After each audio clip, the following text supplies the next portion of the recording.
everyone, and welcome to This Week in Hospitality Marketing live show number 232. I am one of your, hopefully, many hosts today, Lauren Gray with Hospitality Digital Marketing. Interesting week, interesting things going on as the year kicks into full stride. Of course, everyone's doing quite a few variations to things and what's happening and so forth. And of course, we have a very well curated list from Mr. Robert Cole with Rock Cheetah, who should be joining us shortly. And I see that Mr. Stuart Butler, the host of the world-renowned, award-winning podcast, Fuel Travel, will be joining us. Hello! Hello! The voice heard round the world. How's it going? Happy Friday. I am doing wonderful, actually. It's kind of fun to be... hey, Mr. Ed! Hello! Edward's on flip too, also. I didn't have the austerity intro that I had for Mr. Stewart as I had for you, Mr. Ed. I apologize. I gave accolades to accolades. Wow. Wow. Accolades in the form of alcohol. That's the perfect accolade. Well, that's a hospitality accolade. That is hospitality for it. I will get to see Mr. Stewart next week, but I won't get to see Mr. Ed. No, this show is tough for me because it runs up against my anniversary. And it's just really hard to sell my wife that I shouldn't be around on our anniversary. Well, how about you take her with you? Like, no, go ahead, do the show. Robert always brings his wife, and they go and see shows. It's Broadway week in New York. Yeah, Broadway week in New York. I know. Sorry. I know. Well, so as such is life. Such is life. Well, and I won't be going to Orlando the week after, Mr. Ed. It seems that they have found an alternate for me, and we'll be running the schedule as scheduled. I figured they were going to have to do that because moving it would require locking down a new venue. Like, replacing you was easier than moving the date. That's what my wife says quite regularly. I don't know.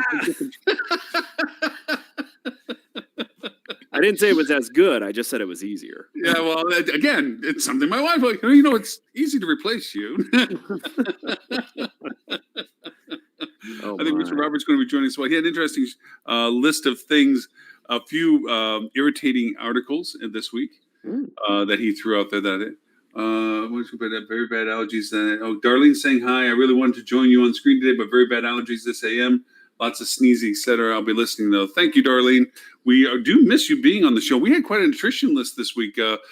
Tim went from the Brady Bunch to the core group, it seems. Yeah. Mr. Robert, hello, sir. Interesting back venue.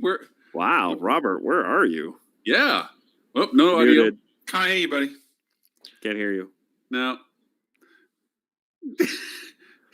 Evidently, he's using technology as old as the curtains behind him. Not as old as the man in front of them. Wow.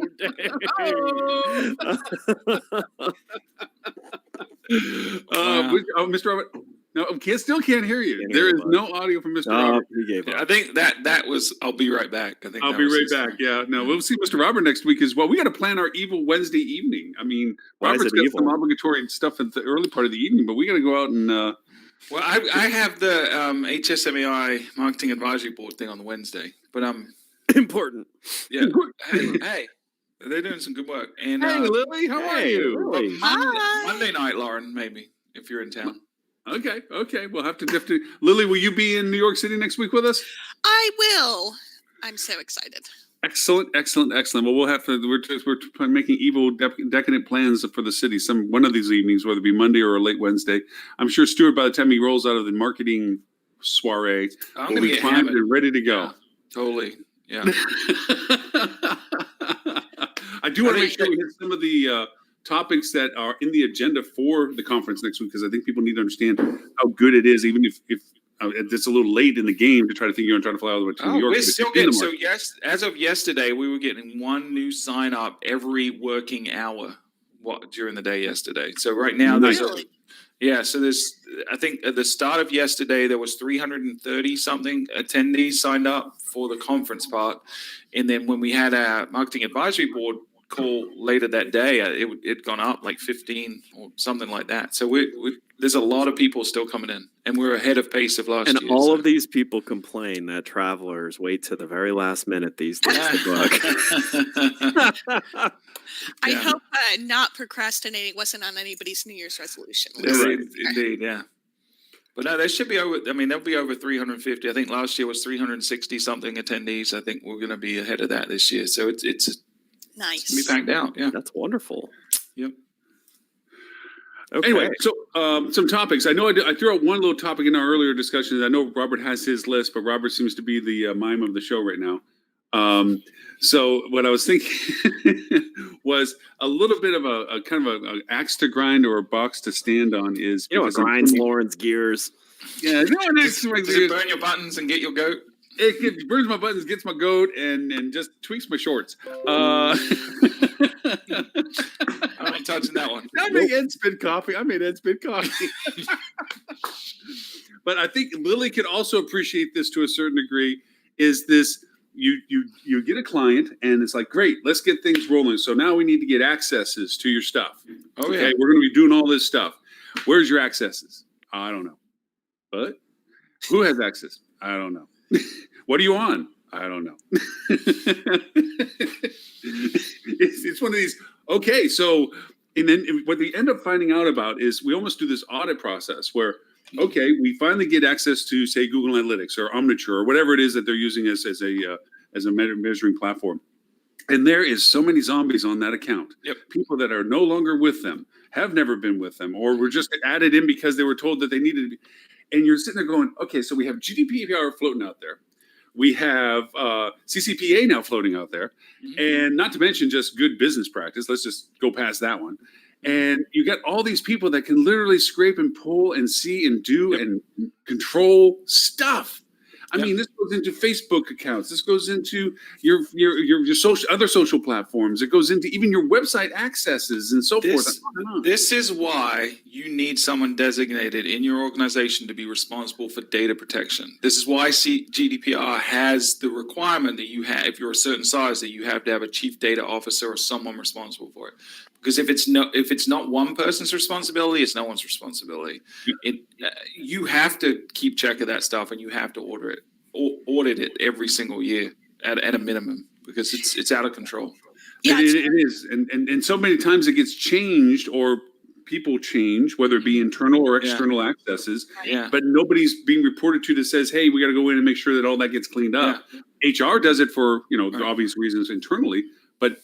And that's where I have a kind of a question. Should HR be involved in something like this? I don't think it's necessarily an HR role. I think it doesn't really matter where that person sits or lives, as long as there's an understanding that they have the authority to make the decisions related to it. Because it's not just who has access, it's how you provide access to, because the other mistake a lot of people make is like they'll register domain names as an example. And it will be an individual's personal email address that's registered, or someone that no longer is with the company's email address, and that email doesn't exist, and they have to recreate it. So, be smart about it. Like have an email address that's like accounts@yourdomain.com or something like that, and sign up for things using that. And then have different passwords for every one of those things, and then change it, or use a password generating tool in something that keeps it safe, so they never actually see their passwords. They can just get authority, and then you can take it away from them wherever you want. So I want to be more chime in sophisticated about on Lauren's ask.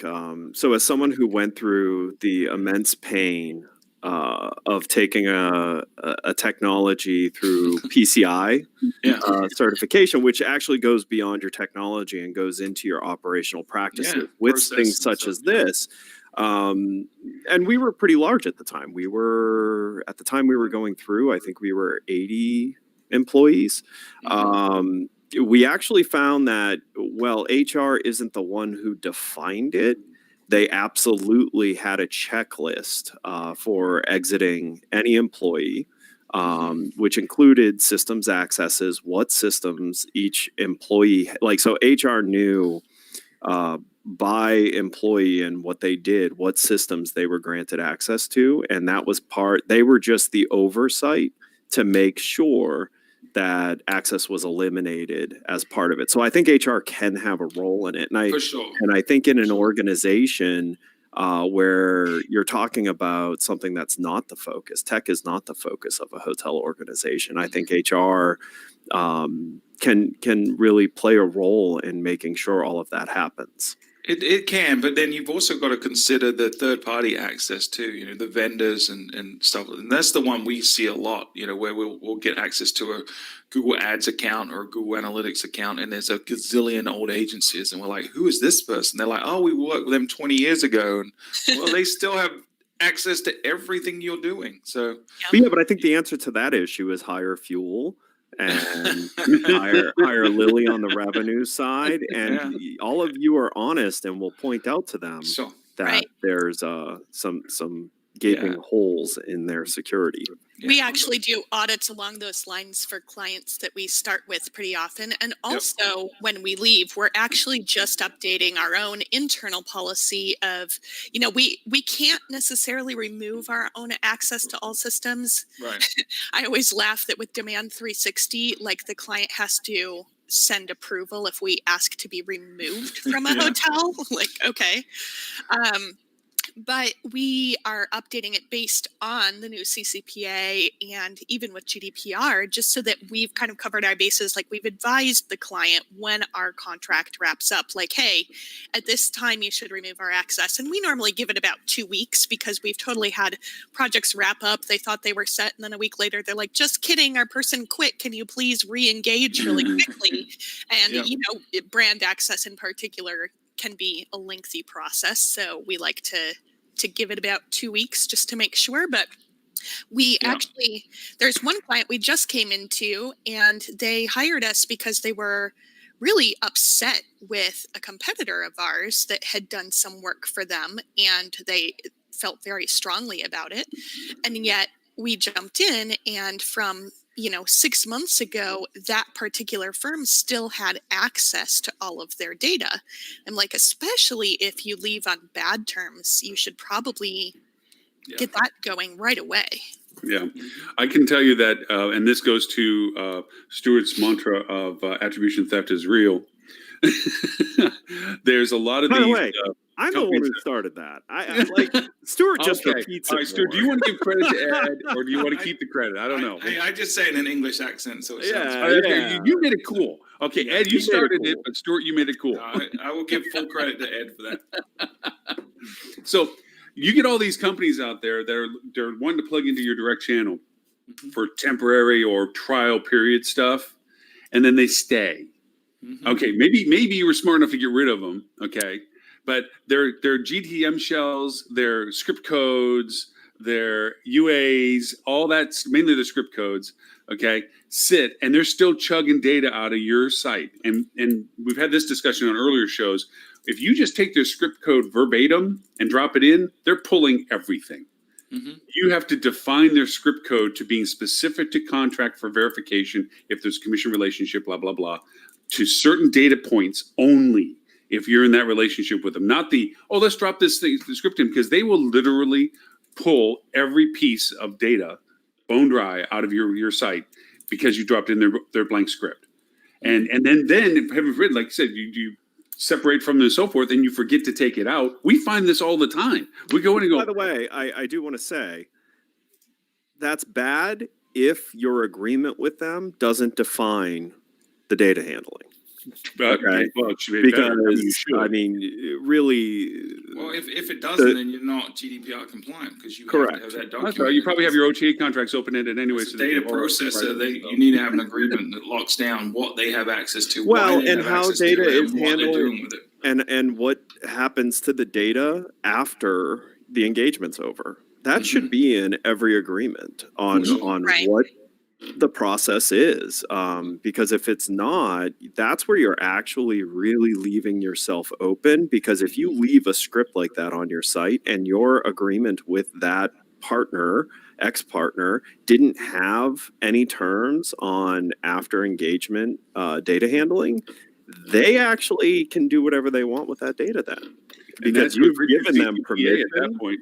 Right. That goes straight in the face of CCPA. Right. So before we focus on, making sure you do everything that's hard, you could start with something that's easy, which is making sure that every integration that you're going to have with a partner has defined rules of engagement in the agreement, and that's the easiest way to cover your bases, because then you can sue the partner if the partner does anything with the data afterwards. You actually have recourse. If you don't have that in your agreement, like, you actually are fully liable for anything that partner does and have zero recourse against them. Right. So Now, the other tangible thing I would say. Go ahead. I'm sorry. Go. I was going to say the other tangible thing you should be doing, as just a simple exercise, is just start a document, like a spreadsheet, that just documents out every system that people have access to and who has access to it. But not their usernames and Don't passwords. put in the username and passwords. That would be foolish. But just have a checklist with contact information for the people so that you can reach out to them and whatnot. So just documenting it is a start. Understanding it, like Lily said, doing an audit on a frequent basis is probably a good idea. But it's every system. It's your analytics. It's your any kind of third party ad console. It's your CMS. That's one that kills me all the time, when they've given people access to their content management system and then wondering why things are changing on their website. We had a situation where we were updating a website that we inherited from another agency, and they never took the other agency down, and we started noticing that things were changing, things were getting overwritten. We'd fix something and then it would revert back. And we found out the old agency still had access and was still making changes, even though they weren't being asked to. So it can happen. So just go through every system you have and just document, do a sanity check. I think that's the important thing. Well, and this is the other important thing. This actually parallels a conversation I was having with a partner of ours. They're a pretty good sized hotel group that's making the move to a non-hotel core technology, which I was very excited for them for. However, what I quickly heard in their plan was they were going to farm out how this technology was going to be used by them to their very close partners, to figure out for each of their silos, and not a single person that works for the company overseeing how all of that is orchestrated. And I strongly recommended to them that if they were going to make this very large investment, which was a very smart investment, to take control of their data layer and to take control of quite a few things that hotels struggle with, that they needed to hire someone who would be the oversight and the ultimate decider on what's done with this, because and I explained to them that if you don't do that, you're just going to end up with a bunch of silos, which is what you're trying to get rid of. Even though their partners are all great, I really like all of their partners. We're one of them, obviously. I was explaining to this person, like, this is a full-time job now. Like, if you're going to make this commitment, this is a new full-time job for someone. And it should be someone who's not just a really amazing project manager. There's going to be someone who's going to need to make hard decisions. Lily, you were going to say? Yeah, I think just, across the board, it's really important to be on top of all of these integrations too. Like, for example, in our agreements, oh, hi, Robert. In our agreements with our customers, it Now I can't hear says, anything. We can hear you. Oh, we can hear you. We can hear you. Can you hear me? Yeah. Yeah, we can hear you. Okay.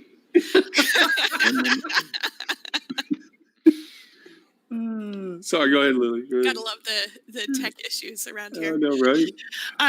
No, but in our agreements, it says how long we're going to be keeping the data. But one of the things that we actually use is a kind of filing system where we can give access to the client's data only during the duration of the assignment. So even though we retain our data for 3 years for the client, just in case they were to come back and want something additional from us, we restrict access. So essentially only myself has access to that data in any way, shape, or form. Nobody else on the team is able to access it, which helps reduce as well, because a lot of it is just about reducing the potential for an issue.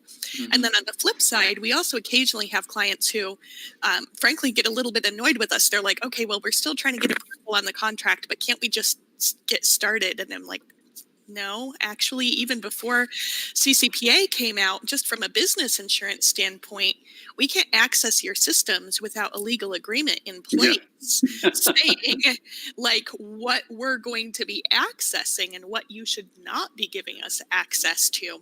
So I know it can definitely, the process itself can get annoying, but it's so important that you kind of stick to your guns in a scenario like that. To your point, Lily, anytime anybody reaches out to begin to engage us as potential as a client, the first thing, it's almost a part of the first handshake. Do you want me to send the NDA or do you want to send your NDA to us for approval? I mean, just an initial, so that we can have an open dialogue. And then from there, contractually, to your point, before we get access to what you're talking about, we need to be signed up as responsible as under contract with you, kind of thing. So yeah, it's very true that those paperwork have to be in place. Speaking of which, we're talking about contracts and so forth. Ed, you give me a vicious idea. Since CCPA rolled out and you're seeing everybody roll their new cookies out on their websites, we're under new compliance, this and this. How many people would go over and well, that'd be a bad expression. How many people would be very upset and scared if you as a client reached out to them and said, we need to update our contract relationship with the new CCPA rollouts. We need all data that you've collected from us assigned and understood. And if we have to create a new addendum to our contract to ensure that it is not being redistributed, how many companies are prepared to actually feed back the data they've been pulling from you? I mean, like, huh? That would scare, I think, a lot of companies out there, because I know a lot of those companies are in no position to extract isolated data and send it back to you in its entirety. They would just not be able to do that. So, yeah, this would be kind of a fun time to kind of just rattle some cages going, hey, you know what? With everything rolling out with the CCP and stuff like this, we need to make sure that we're not going to have this redistributed. That's not in our current terms. We need it in our current terms. So here's a new contract, and we need a definition and data back to us. You're just mean, Lauren. You are mean. That would be mean. I'm going to do that.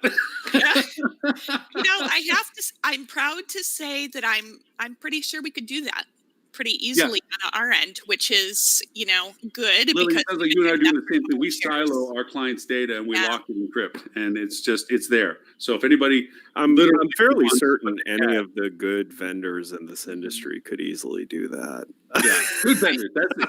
One would That's hope. the key element. Yeah, I know we could do it. Have insurance for the insurance that we have. I mean, the performance insurance and so forth. We have to demonstrate how we handle all this stuff, because insurance company didn't want to insure us unless we could identify how we did this stuff. And I had to show them the encryption. I had to show them the lockdowns. I had to show them, like to Stuart, your point, a centralized user pass, because I have ad hoc server. They don't see the information. They only have access when I give it to them to be able to log into those accounts. So they don't see how to log into those accounts. That's all dotted out. So there's no, and that gets turned on a need to use basis, and it doesn't get left open. And past that point. So yeah, but that, I think too, people don't necessarily understand that parts of this can be easier than they sound, because there's actually a lot of really good tools out there that you're probably already paying for, like certain parts of Microsoft Azure that we use because we have Exchange emails. It's very easy for us to get a quick alert. I just received 2 this morning. It lets me know anytime just a forwarding rule is created through the web application in case anybody's email got hacked. It lets me know who is it forwarded to, because we certainly are not, immune to some of the hacking activity that goes on, especially when they can see online who our accounting person is. She's probably a favorite target of hackers. We get a lot of, attempts in her email. But we're very cognizant of that and able to avoid having any of those breaches really take place because of the measures that we've set up with alerts and with regular reviews. And I think that, with a little bit of effort to understand systems like that people are already paying for, it sounds really impossible and daunting, but it's actually easier than I think people realize. You know what would be really fun for you guys to do next week? Is get a bunch of HSMAI USBs. You're evil. This leave them on table. Plug them into their laptop. And see who plugs them into their laptop. Maybe put the Jurassic Park famous hack scene. No, I would put Ed's face without a dancing little jib jab. There you go. You've been hacked. You've been hacked. Yeah, I mean, and to this point, it's training. Is also a big part of this. Is making people aware that it's actually easier to hack a human than it is through a firewall, because humans will just let you in. And so, also making sure your team is mindful of that. Here we have a fun game about if employees leave their workstation with their computer logged in. Right. And that fun game is the you go and get them, because first of all, even though we don't want employees on their personal social media, they all do it. So generally it's open up Facebook and go show interest in all sorts of new interesting things in Facebook do the that same will thing. take them months to figure out. That's how Robert got his new list of people following Rock Cheetah. That's right. My first thing is I follow Rock Cheetah on their Follow Twitter. Rock Cheetah on Twitter. Yeah. I can't. Can you hear hear me? We can hear. Yeah, we can hear you. We can I hear you. cannot hear you now. Just Ted! for the record, What? Heck. I can hear everything before I go into live webinar, and then it doesn't work. It's got to be In some your weird little- live webinar. He turns 90 In and your just loses settings? all ability to manage It's me. technology. Yeah, I gotta imagine it's a user error. I can read lip. Okay. I'm going to drop off because this isn't working, but please allow me just a moment. This broadcast is brought to you by, I'm not sure, it could be a combination of Microsoft, Google, the other Focusrite audio box, or livewebinar.com. So one of those doesn't like to He's play so with the others. angry, and I love it. That's just frustrating. The only other thing I was going to say is the only piece of audio when I couldn't hear things before was Ed saying something about selling his wife on his anniversary, which for the record is wrong.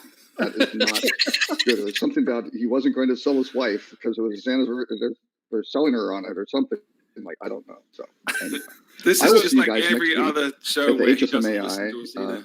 marketing Yep. strategy conference. It's as if he can hear And us. for that, Yeah, it's exactly the I same. live from the Tremont House in Galveston, Texas, signing off. Robert, I'm going to try to go over and when he gets. Can't hear you. He Why can't are hear you you. talking to him? I'll try You know what? to I'm add him seeing into it. in the settings, it only allows us to choose our microphone, not our listening Yeah. device. And it looks like he's on two different ones. So Yeah. I wonder if that's the problem. It might be. It might be. Yeah. And this is why you notice, like, those of us who just want a simple plug and play are just wearing wired headsets. Yeah. It's not fancy. There is one article that They can ties to a work. little bit of our conversation. We talk about contracts and the evilness that I just mentioned, but also, you're talking about the exiting contracts and making sure that people get audited off of accesses and what have you. But that also lends itself to one of the articles that Robert put out there about the OTAs, where they were talking about the reliance factor on OTAs, which goes back to one of our earliest conversations is if you're not negotiating your relationship with your OTA to be closing some of those open loophole doors of what they can offer rates to, you're going to continue to have the issue that article, I'll put it up in the link here real quick, that it represents of this dependency on OTAs based also on the fact of the leakage of rate that keeps going out to the debacle. They're platforms. publicly traded companies. They're going to do whatever you allow them to do. So if you are allowing them openness in what they do with their rates, they're going to do everything they can to sell those. So this is an important thing to think through when you do look at an agreement. And please, for the love of everything, read the contracts that you What? sign. Read them. And hey, by the way, if they're not in English, do not sign the contract. There is no reason for contracts to be hard to understand. They should be written in English, no heavy legalese. You should be able to go through it and just ask yourself, what does this mean? And if you don't know what it means, then you go back to that person and say, you need to explain what you're doing here. And quite honestly, if it's a high impact contract that touches either very sensitive areas or is a very big revenue line item, have a lawyer review it. Sage advice, sir. Yes, it is very sage advice. There's I mean, that was his headline to it and so forth. I mean, there's a lot of what comes around goes around, or just one of my favorite sayings is, if you sit by the river long enough, the body of your enemy will float by. There are so many things that Never heard happen. that saying before. That's awesome. No, you never heard that? Oh, Because you didn't spend enough time living in Texas. That's a Texas saying.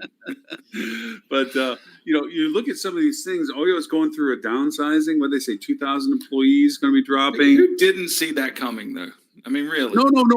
You know that they went past their supply line. I mean, they were growing faster than they could actually maintain what they grew past, and their branding failed and suffered for it. And then, of course, I don't understand why they use the word duplicity. I don't think they had any job in their organization that was duplicated.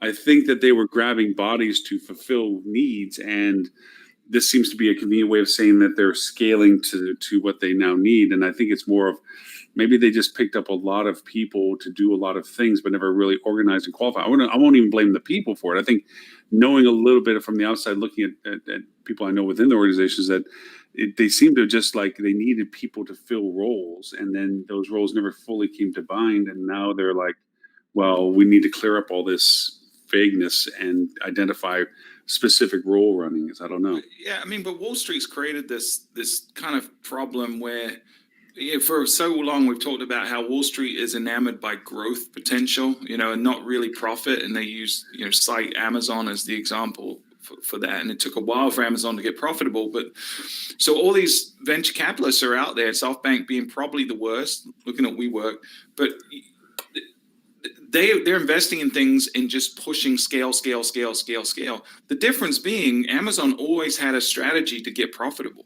and by the way, the answer is not at scale will be profitable. Exactly. You do actually need to have a revenue plan that at any point, if you turned off growth and stopped, the revenue you've acquired would pay for the overhead needed.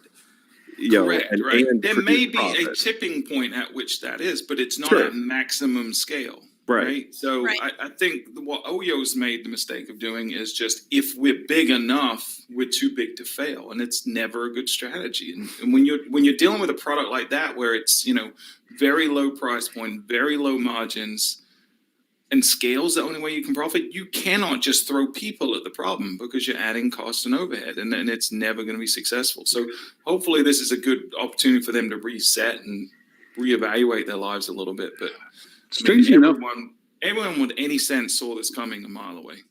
Strangely enough, I equated a little bit to what I used to call the Disney mentality of marketing, which was, if you don't like my price, get out of line. There's people behind you. So eventually, there's not any more people in line. And it's at the park. They've not that Disney has this issue, but because they're now having to close the park on certain dates because it's just too full. And they are expanding their parks, and they keep adding more things to them and so forth. So it's not as if they're relying upon growth to do it. But they have so much data to be able to make that decision intelligently, right? Because they're looking at where can they push it and how can they push it, and they tweak it and they tweak it and they tweak it. Yeah, but see, before they had the data, they had strong vision. They did, and they provided value. And I think Oyo's just assuming it's going to work if they hit a certain size. And that idea, whether small or big, is still a bad idea. Yeah. Well, they're two things. Either they're looking that they were going to displace everybody else in the market, or consume everybody in the market. They picked up what nobody else wanted to pick up, and they displaced those people that thought they had the market share. But I think it's that's making the assumption that price is the only thing that drives decision making in hotels, and it is not. It's absolutely. Now, granted, the OTAs would love to convince all of you. The OTAs would love to convince all of you that price is the only thing that matters, and if you do believe that, you have fallen for what the OTAs want, which is you completely forgetting what actually matters in customer acquisition. So I'd like to actually add in an article at this time that wasn't on the list. Submit. So I'll drop it in here, but it goes right along with what we're talking about right now, which is price not necessarily driving it. So it's kind of a convergence of revenue and marketing as well, which, as you know, is one of my favorite topics. So Alaska Airlines recently ran a sale on flights to Hawaii that they were struggling to fill, with discounts based on wave height in in Hawaii. And then they followed that up with a Alaskan fare sale to Alaska with discounts based on the visibility of the northern lights. And kind of what the article points out is that it was not discounting for the sake of discounts, because they could have probably made the flights to Alaska free, and in January probably still would have struggled to fill those planes, because frankly, I don't want to go to Alaska in January. But by tying it to something that's unique to that location, it gives them a reason. The northern lights are more visible in January in Alaska. And so it gave people a reason to plan a trip that they might not have otherwise been doing. And I think that's to your point of, it can't just be about price. There has to be this connection to, but why should I go there? Yeah, Why do I want to be there? And it's really probably one of the best articles, best marketing strategies that I've seen in a while, and it was very refreshing. It's really a nice creative one. Ed, I want to call you out on something here. Okay. I think you're favoritistic. Okay. If I ever dropped a LinkedIn that had the UTM string still in it, you would be badgering me to death. She's so new, Lauren. And you sit so quiet and happy and head naughty. I think in a you're a little hurry. Okay? favoritistic. I believe in efficiency. That's right. And marketers, thank you for it. That's right. Yeah, the extra 2 clicks that campaign just got in Google Analytics is going to screw up all of their data. It's going to scroll. Yeah. Because I mean, What are just you like, talking about? Hold up. You're talking. Let's be honest here. They're going to look at the click to open rate and be like, "Oh my gosh, look at how successful my campaign was. Boom! Mic drop. I have more unique clicks than open." Point fingers or anything, but I don't even know what campaign this came from, because I picked it up from a friend at Sabre who shared it on LinkedIn. So that's where I'm. Their newsletter. Wow. It came in HSM Daily newsletter. Yeah. Yeah. You should always Email send, email send newsletter. Oh, come on. Daily newsletter. Yeah, I just, Ed, I mean, it's still come on, turning. It's even okay. playing field here. She's new. Okay, so you're being nice because okay. She's still in the honeymoon period. Once you've been on the show for 6 months. How long is complete that? fair Okay, game. 6 months. 6 months, yeah. 6 Okay. months. So after 6 months, Lee, but sharper I'll send elbows. the Then we'll just start picking at you. You don't Actually, think you really, get if you right. look back, you're close to that mark. I think February would be with the 6 month mark. I think you joined us in September. There you go. So Yeah. Oh, yeah. And once we've met you in person, too. then Yeah. all goes downhill. Then It goes downhill yeah. after that, yeah. Yeah. It's interesting because I have met Lauren and Ed in person. Oh, wow. But Best for despite us, the yeah. fact that I have had a Lauren hug Mhm. today, I now have dramatically higher expectations coming up this week based on how many times it's been mentioned in the show. Well, believe me, it'll be a lift off the ground, spin around in the air one. So It's top of my list of things I'm excited about for Marketing Week next So week. I'd highly recommend pants the first time you're going to see him, because Well, it's gonna be cold in New York, so it all works out well. Yeah. I was um, thinking of just wearing a snowsuit, to be honest. Coming Yeah, it's going to be a little It's gonna be frigid. cold fast for us. It's going to chill down for us by the time we get up there.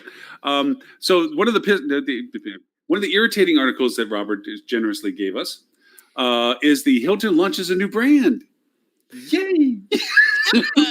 which I saw someone, one of the places that just grabs these articles and emails them out, actually put in the URL. It said, "and perhaps it's last," but I couldn't read anywhere where Hilton was indicating that this is the last brand expansion they're going to do. It was But an and it's opinion not. about Hilton. It wasn't from Hilton. You're right.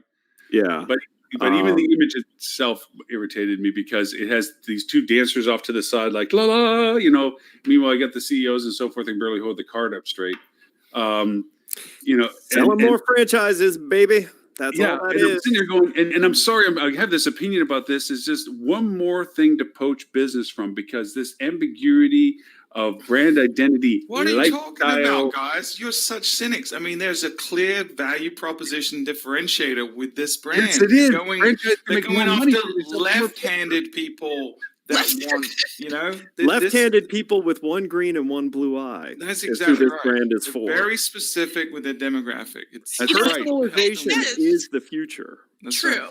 which Mhm. was a shock to me personally. Yeah. Yes. So they do say that lifestyle is a word that's kind of overused, but I'm wondering no if it's just kidding. a brand that's overused. Mm. Yeah. Yeah. Those interesting comments out. Yeah. And,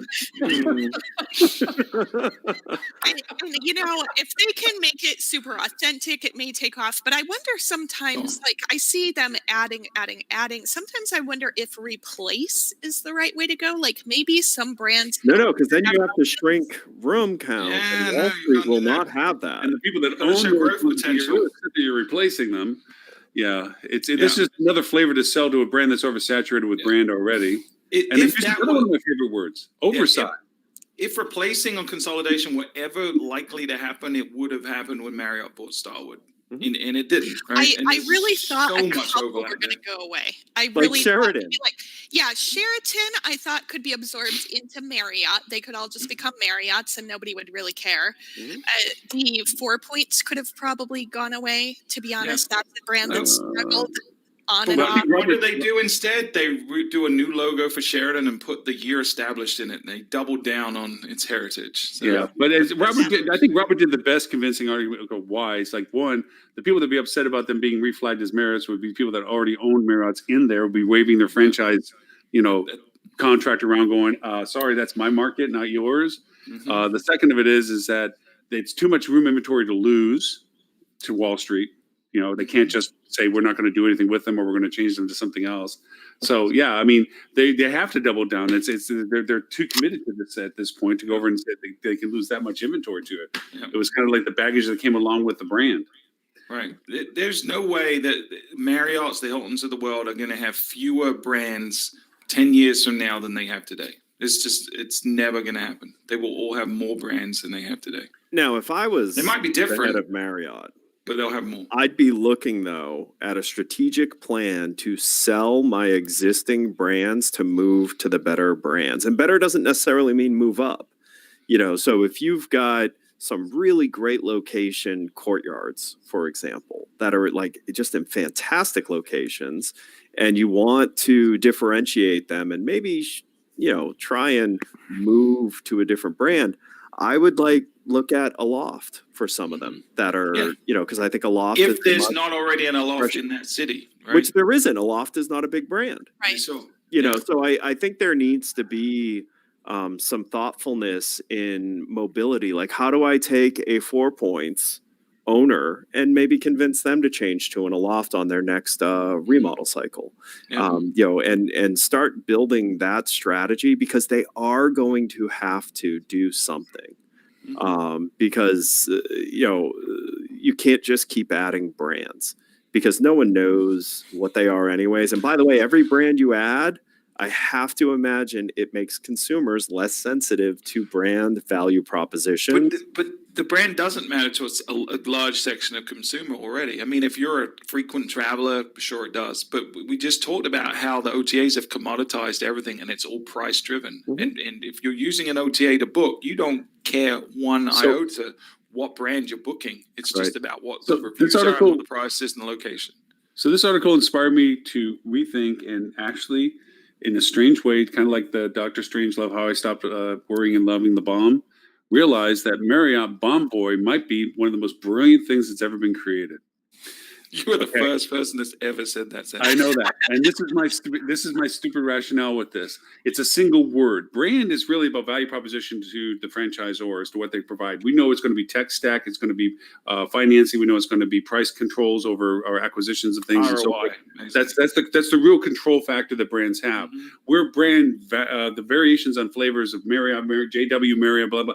We already know there's 31 of those on Marriott just alone, let alone all the other ones. Mhm. Here, if we commoditize it down to a single word for commonality, and all the hotels can become individualized based on the strata of what they're capable of, whatever it is amenity-wise, whether you want to use the overword lifestyle or whatever, but whatever they're available of, because we're going to get better at identifying our personal travel preferences. I want a big desk, an oversized bathroom, again, worst word in the world, and a king-size bed. This inventory is going to show up, for Hilton. But the commonality of a single word, Bonvoy, to whatever else is after it means that there's a continuity of the brand's centralization of it. So I'm going to work through my relationship with that entity for the inventory type that I want, regardless of what the individual hotel calls itself at that point. Yeah, but here's the becomes problem extreme. with that. Like, first of all, you're putting way too much romance behind what these brands actually. Oh, hey, I'm trying to be a positive. Let's not forget that the biggest brands in the world, the majority of their hotel count is the limited select service, whatever fancy word they want to have for, a building with, a Common box. space in small rooms. Yeah, that's like, and no services. So, let's stop. Let's stop romancing I'm this. trying to be happy. This is a positive. Lauren's How such a could you- romantic. Oh, wait, Silly you as started Bonvoy. by stating that this was an annoying thing. So how is Right. that? I've been keeping track. I think this is the third or fourth annoying thing that Lauren's brought up today. Right. I think Lauren's just in Lauren's a bad medication mood. must have just kicked in. Yeah. Caffeine. I mean, let's call it what it is. Let's not be insulting. This is a franchise business finding further loophole to be able to sell more in a market than they contractually were allowed to by their legacy agreements. Yeah, because 90 hotels in New York is not enough. In New York City is not enough. Oh, gosh, Marriott. no, They no. need to hit 100. So that And the this only is the way to do problem. that is to add more. This is the problem of when companies like Marriott and companies like Hilton go public. Mhm. Because they have to play the game that Wall Yeah. Street wants to play. And Well- all Wall Street cares about is growth. Well, and let's look at it from the other perspective. If you were sitting as an executive at Marriott, you'd be doing the exact same thing. There's not one. I mean, we can sit here and They have one lever to paint pull. this- We New could, brand. we could pretend that we're holier than now, and we can talk about this utopian society where we're consolidating brands. But not one of us would do that if we were in the hot seat. Every No. one of us would be doing this exact same thing because it's what's best for their business. Yep. So But it is Good not. job, Marriott. It's not good for hotel owners. Like let's not kid this. Like Hilton having yet another brand means in their super saturated markets, they're going to build that brand, Mhm. and that's yet another Well, that's being allowed in all right. to the. You're to right, the- right? It's the not good for distribution. some hotel owners, right? If you're a real estate investment company, it's probably gonna at some point affect the potential return on whatever your investment has been in the past. Certainly doesn't increase the value. Mhm. But if you're in the hospitality business, this doesn't really affect you that much because No. your success is not going to be dependent on how many brands and flags are around you. It's going to be what kind of experience your guest gets when they come and stay with your hotel, Right. and how good a job you're doing at marketing to new guests. And this doesn't matter. So Yeah. none of my clients care that there's another Hilton brand, not one of them, because they're doing a You know- good job being hospitable to their guests. Looking at the photos included in the article, my theory is that they are specifically targeting the success of the graduate hotels. Mm-hmm. I would say, yeah. I think that's the chain that Tempo is inspired by Mhm. and intending to compete with. Yet they somehow have boiled out all originality from it. I mean, because even graduate hotels, each one is different because it's Right. heavily themed Yeah. to the school of the town it's in. And so you can't have that, not at scale, Hilton says. They wanted to have the air of that type of vibe without any of the work or thoughtfulness that goes into it. Well, I have to say, though, I was literally just giving a presentation this week, and we talked a little bit about travel personas. And basically, I have 5 different travel personas, depending on the purpose Wait, of my you travel. personally? I personally have 5 different travel personas because if I am going somewhere to meet up with my family, I'm probably an Airbnb guest. We want a shared meeting area. We want the kitchen to keep costs down, but we all want our own private bedrooms. Mhm. If I'm traveling on business, I'm more likely to stay at a branded hotel, or at least a hotel that's kind of established, because I want to know that I can get to my meetings on time and things are going to happen in a very expected sort of a way. So there's obviously more behind that, but it doesn't really matter what my personal ones are. The point is that Hilton may be tapping into a specific travel persona who maybe doesn't care about creativity, or they see all of that as fluff. There's certainly the traveler out there who wants the authentic experience. Hampton Inn. Right. Yeah. I mean, But- that's a huge so- money maker. So do you think they're tapping into a travel persona or a franchisee persona where, Both. like you said, the graduate is someone that they cover, like that's a brand that they cover, and there's certain Right. types of people who are opening that kind of a property. Well, how do we get them? Well, we create a product that looks similar to them. I think there's Yeah, more it thought is put on important that to than there is the actual consumer. Yeah. Yeah. 'Cause remember, agree with that too. Hilton only has travelers to the extent that they have to be able to sell more franchise. Right? Right. Their primary way they make money is in their franchise model. Sure. So their primary focus is getting more franchises sold, and that is who they are psychologically That's their spending customer. their efforts on. Their Sure. customer is not the traveler. The traveler is a product offering to them, and Right. they have as many of them as they need to have to be able to sell more franchises. So we've beaten up on the brands. Can we beat up on the OTAs some more? And by the way, Yeah. if I was going to invest in a REIT, I would prefer a REIT that has a branded portfolio. For sure. Because over a Yes, 10 or as an 15 investment, over a branded 10 or portfolio 15 year is fine. period, it will It's a be much safer more bet. stable in growth, and it will perform within a margin of error. So I mean, I only say that because we do tend to sound negative to brands. I really think we only kind of get negative on brands when brands try to present something outside of the reality of what it really Yeah, is. it can come across a little disingenuous. Yeah. But I mean, if I was investing in real estate investment trusts, I'd be Yeah. looking for the ones that have, 1,000 Hampton Inns. Yeah. And I don't think that we're negative towards brands. I think we're just realists in terms of let's call it what it is. Yeah. Let's Well, not. we see it from the pretend that it's hotelier's something it's not. perspective. I mean, there's a frustration level. There's a gap point between brand support and hotel need. Mhm. There's this gap between that and the consumer, that there's this lack of communication capability because of the restrictiveness of brand and the coordination necessary with brand. If you're from the top looking down, from you said from an investment perspective, it's solid because they're herding cats. They're going in the same direction. You try to go over and go to an independent hotel. You're saying herding with a D, not a T, right? Yeah. I just want They're causing harm to cats. Yeah. Herding as in, get up, little doggies. All right. But if you talk to independent hotel ownership groups, you're dealing with personalized opinions that can run in any freaking direction, depending upon the flavor of the day and who's get the decision-making process.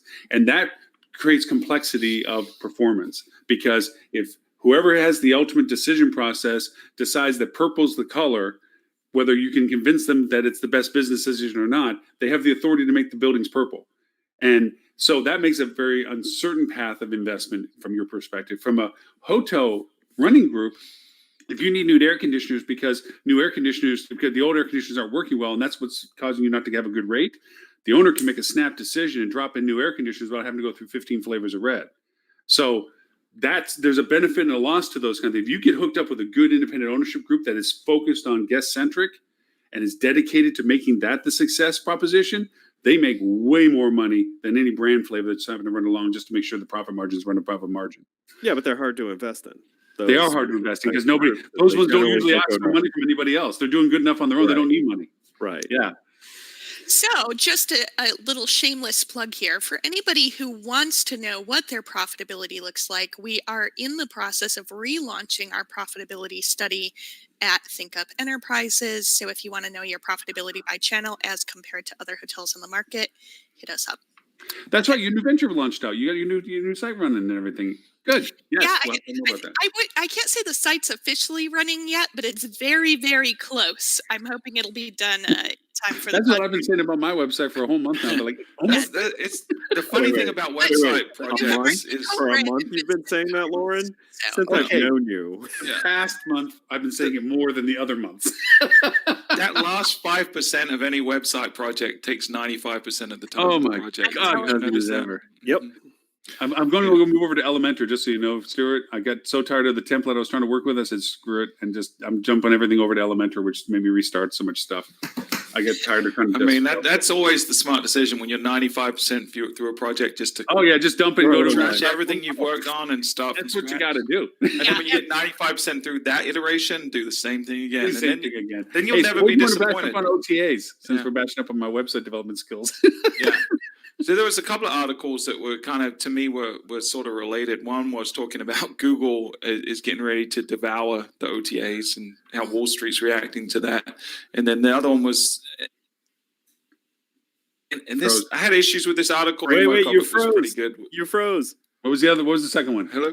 Yeah, we can hear you now. The second one was the one that was talked about how to get 50% of your bookings direct, which Oh yeah. I mean, I disagree with that number. I think you can certainly get a lot more than 50%, but the strategy behind it was, although it's very simple, was pretty sound. And you know, here's the situation we're in right now with Google and the direct. Every time he says Google, he freezes. I think Google's watching. I think so. Is that what's happening? Every time you say Every time Google, you you say Google, freeze. stop. I will talk. All right, I'm going to replace the word Google with something else. McClunky. Okay, so every time I say McClunky, it's going to be Google. So I did a presentation yesterday to the HSMI advisory board on McClunky in the future. Now, I had originally called it that McClunky is going to destroy us all in 2020. That was the presentation. Then I realized about a minute before the presentation, I realized that one of the advisory board members is actually from Google. Yep. So McClunky. I changed my tone a little bit and renamed the future of Google or something. Forgot to change the actual title of the document that was at the top. So the first thing I did when I went to screen share and turn it on, Julie Jones said, and I said, this isn't a bash on Google. And Julie said, well, why is it called that Google's going to destroy us? So, faux pas, my bad. So, yeah. But it was a tongue-in-cheek jab. But Google is making dramatic changes that aren't necessarily going to hurt the hotels in the short term. Long term, we need to worry. In the short term, the OTAs are petrified of what's going on. And if you look at how Google is verticalizing, like every search for every industry is getting changed to make it more controlled by Google. You look at restaurants, you look at reviews, you look at weather.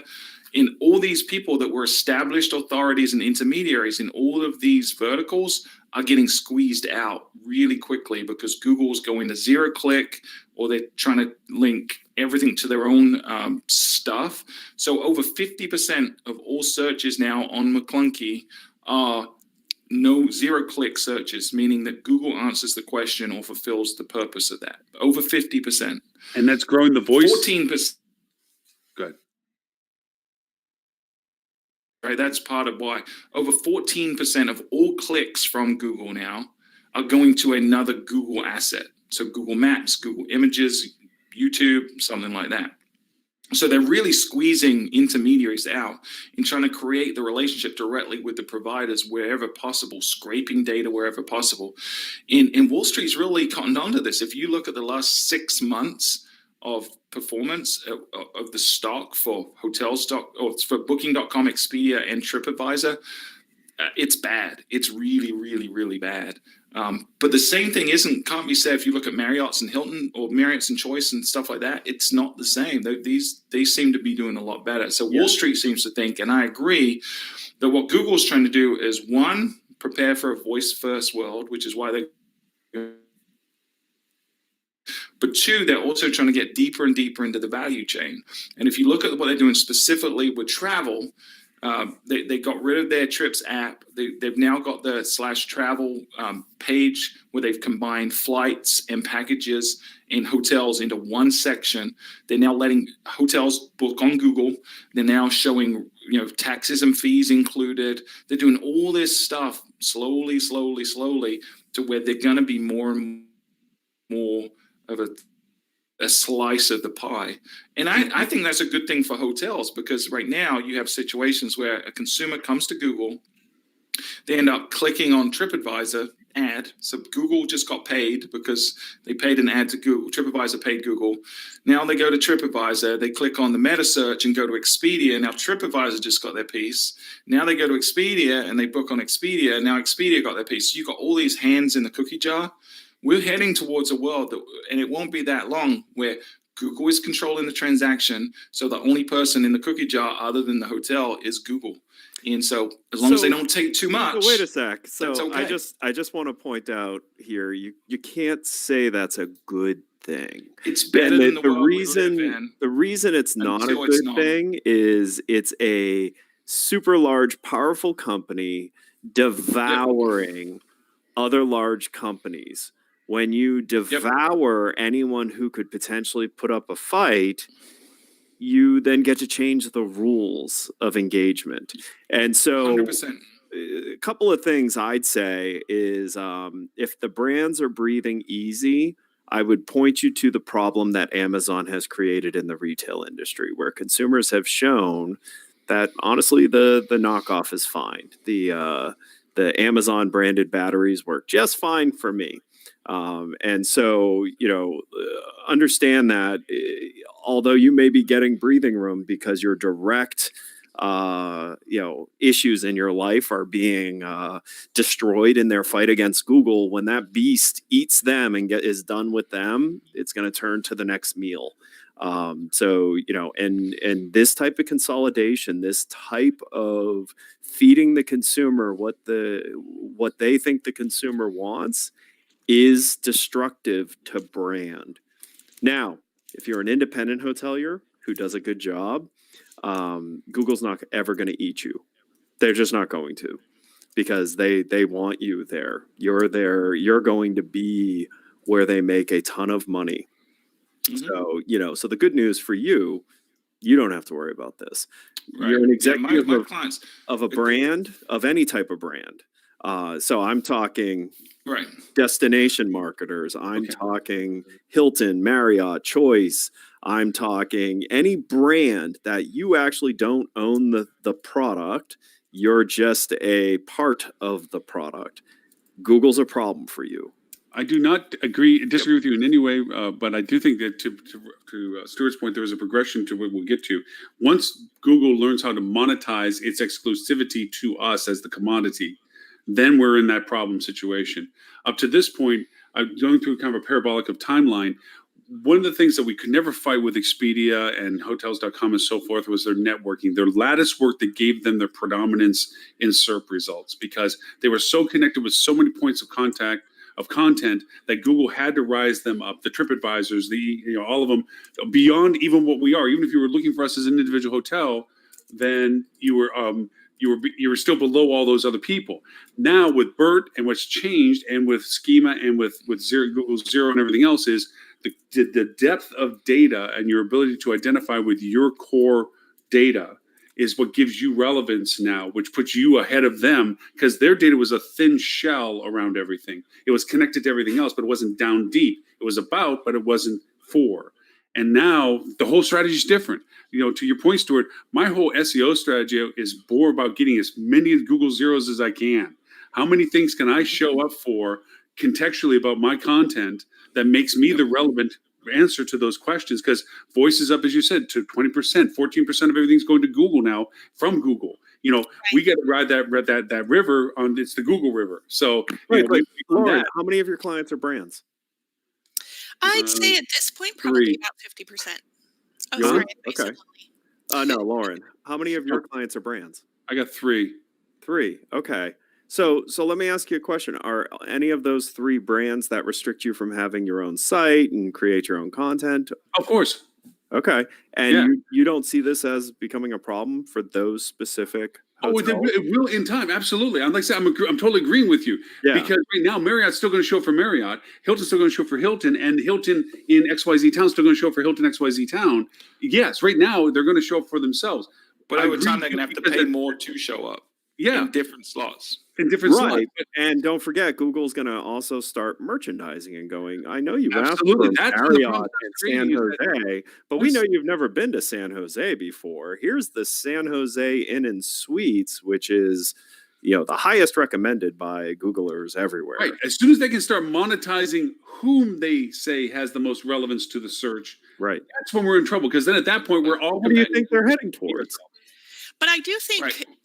couple points on this topic. Number one, if they go too far with that, I do think that the consumers are going to push back to some degree and either start looking for different sources of truth or something else if they can see through it. Depends how well they do it, because people want genuine, like that's why reviews are a thing. That's why TripAdvisor has taken off. They want to know that they're getting unbiased recommendations, unless it's a recommendation that really suits them. Like they know that because they bought, I don't know, high heels, they like Sheratons, or some weird psychological correlation that they managed to make. So I think that's one thing. But then also, going back to both Lauren and Ed's points, I think the relevant content searching, excuse me, I think it just kind of gives the independents a level playing field with the Yep. brands, because the brands are going to do okay as the brands to some degree. I mean, when I did my conversion earlier this month from Kimpton to Independent, there was a measurable impact with no change to the hotel name other than dropping the word Kimpton. There was a measurable change in the volume being booked, even with all channels connected. It what was honestly one of the fastest connection turnarounds I've ever seen. I can't blame that all on me. There was a lot of people involved with this, but so I think that with the independents, they need to focus on this more, which is another thing that came up in my presentation this week. It was fun. It was the 7 deadly assessment findings that I spoke about this week. And just engaging in that local content, because people have to have a reason to visit your site. And I guarantee they're not just searching the name of your hotel. And if you just work with, hotels in, we'll use San Diego as an example, the amount of clutter there, even if you have really good placement, unless you're the first one or two or have a price or an offer that really stands out, you're really swimming in a crowded pool. So kind of like a blue ocean strategy move, if you focus on content of local things around you and give them a reason that they want to be there, then you're more likely to compete in that market than just, people who are searching for hotels. Look for people who are searching for the museum. Look for people who are searching for, the local whatever. Yeah. So Here's- Lauren, question for you. So this is part of what we're doing now and having a lot of success with, because we the same went for a lot of the 0-click opportunities. If we saw one existed and we were ranking in the first page, we figured out how we could get it, and we've gotten a lot of them. But when we analyze the traffic we get from it, because even though you're the answer box, it doesn't mean you don't get traffic from it. We're making sure the answer nudges people towards us, that there's content in there that encourages booking some ways.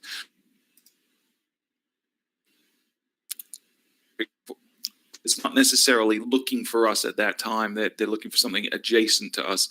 So we're making sure we have separate retargeting campaigns to those people that are landing on those specific landing pages, which is trying to convince them, to nurture them to booking. That's having a lot of impact. But I think that's how we're looking at this as an opportunity that Google's presented to independent hotels. You're right, Ed. I think it's harder for flags. But for independent hotels, I would, for the short term, lean into this, knowing that in the long term, Ed's right, they're going to own us all at some point. So you've got to be thinking about, how can I diversify my traffic sources? How can I not rely on Google? Happened again with Google. In the short term, I think it's going to be less. It's going to be less in money in the short term than you're paying the OTAs. So lean into it short term, but have a long term strategy. You're right about the retargeting, because we quickly found it. Yeah, it was traffic, but it doesn't necessarily mean converting traffic. And the last thing we want to do, as like anything, even in social, is here's rate and date. It's like, no, you came for something. Doesn't work that way. So taking those touches and then making, retargeting pixels, and then keeping into a well curated workflow incubation conversation is the real value proposition. But I'll tell you exactly the brand's Achilles heel. I mean, honestly, this is as clear to me as day.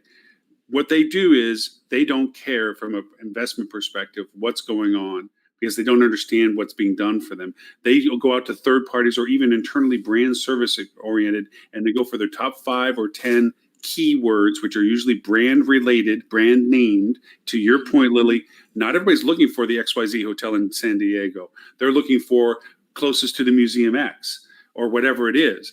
And so they're focused on it. They feel check the box. I'm doing my SEO correctly.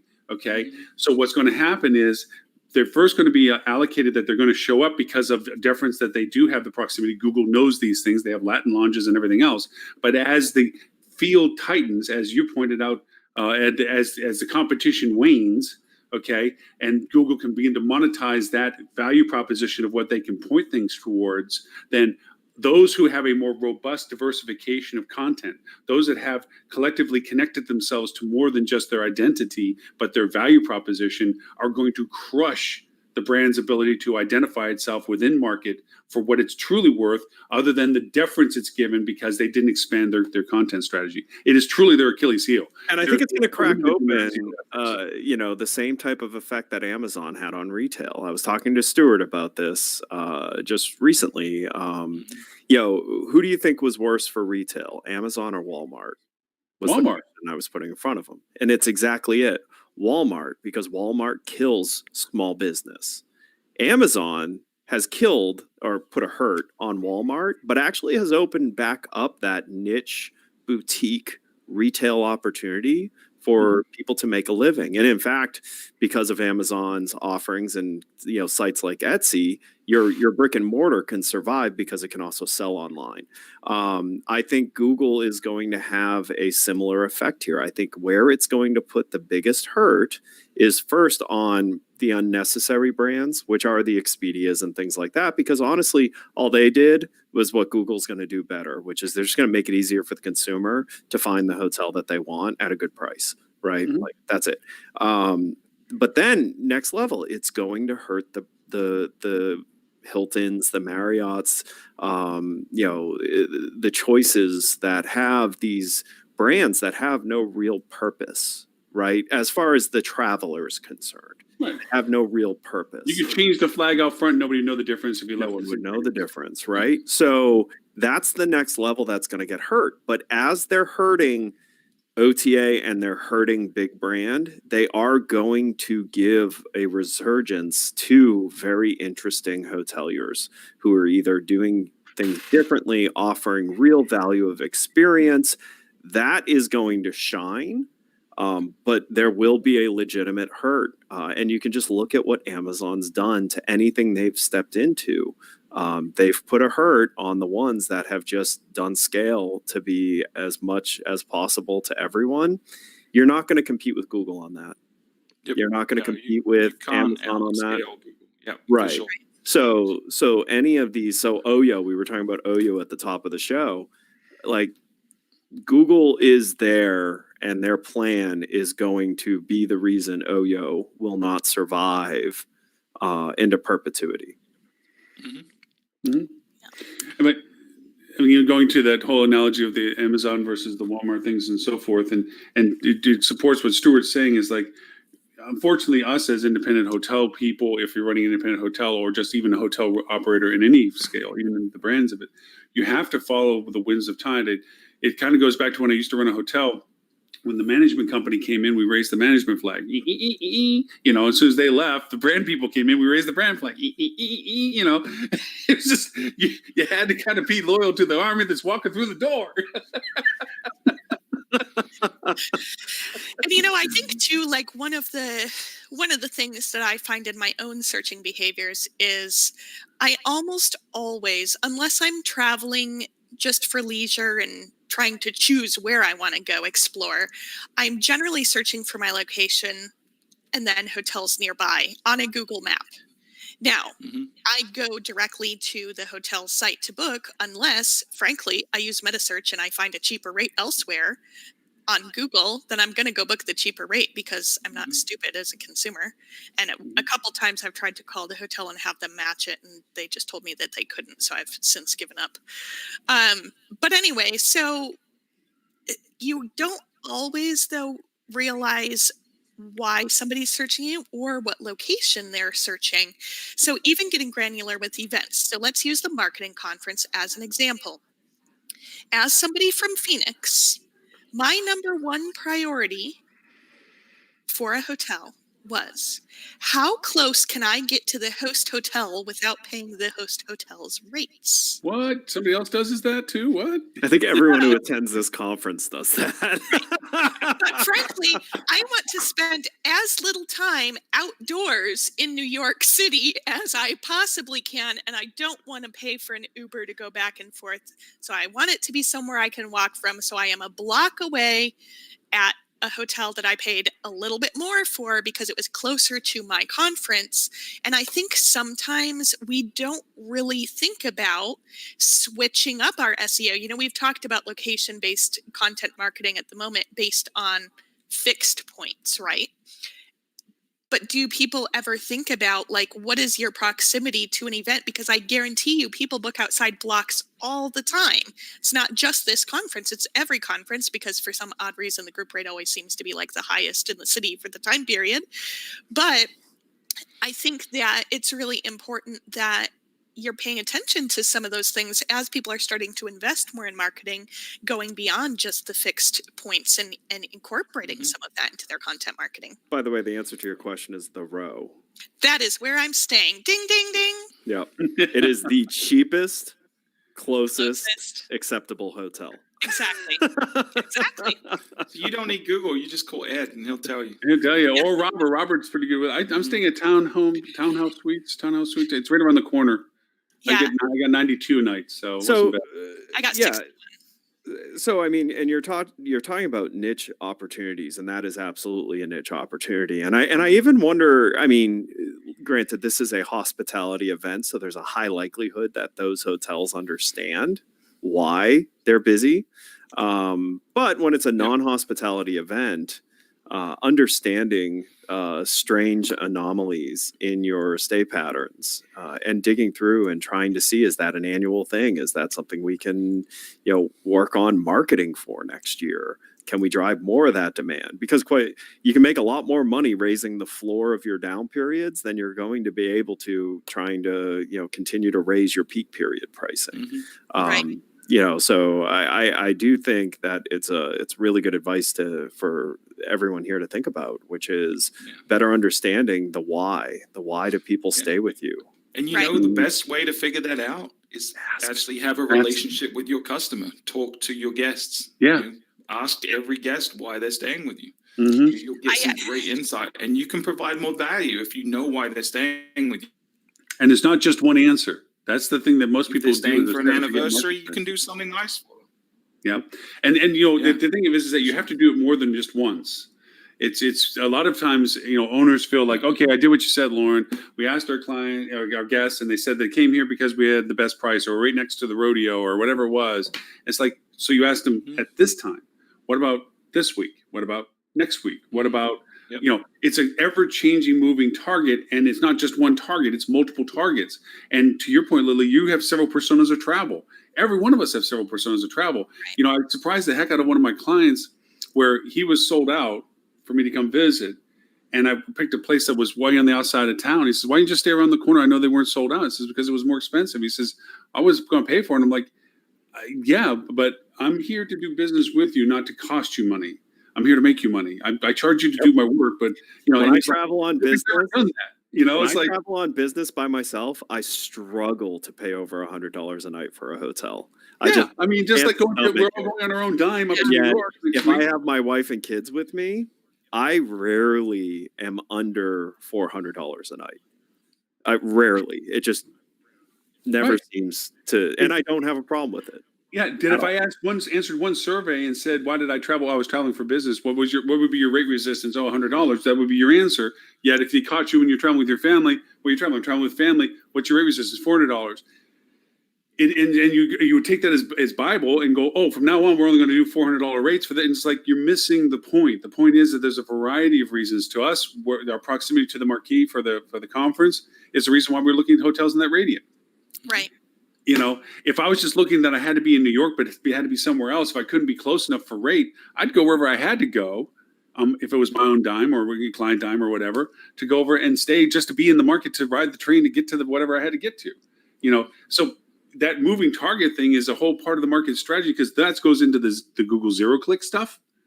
If I walked to the Javits Center, yet I was over by Koreatown last time I was in New York. That's a 7 or 8 block walk. Wow.